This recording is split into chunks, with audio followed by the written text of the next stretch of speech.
5 ലക്ഷം രൂപ ഇപ്പൊ കിട്ടണം. 10 ലക്ഷം രൂപ ഇപ്പൊ കിട്ടണം. ഇപ്പഴേ ഒക്കെ ചെയ്യാം. എന്താ നമ്മൾ 3 എന്റെ പക്കടെ കൊറേ കാലം 15 ലക്ഷം രൂപ.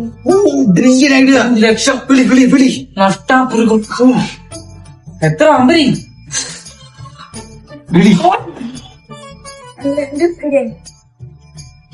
ഹലോ, നേരത്തെ വിളിച്ച സുധീറാണ്. നിങ്ങളെ മോന്റെ കരച്ചില് കേട്ടോ? ഈ ഉള്ളി കമത്തി ഉണ്ടാക്കിയ മോനാണ്. മോനൊന്ന് വിട്ടേക്കൂ. നിങ്ങൾക്ക് എന്തോന്ന് തരാം? സ്ഥലം, വസ്തു പറ. നീ ഇട്ട അണ്ടർവെയറും നിന്റെ സ്ഥലവും ഇനി എന്റെ അണ്ടറാണ്. അതെ, സുധീറിന്റെ സന്ദീപിന്റെ ഏരിയ. അതെ, എന്റെ ഏരിയ, നമ്മുടെ ഏരിയ. ബോസനെ കൊടുക്കാം. എന്റെ മോൻ എന്റെ കരവേലത്തിൽ കിടന്ന് പിടയുകയാണ്. ഞാനൊന്നും ചെയ്യല്ലേ.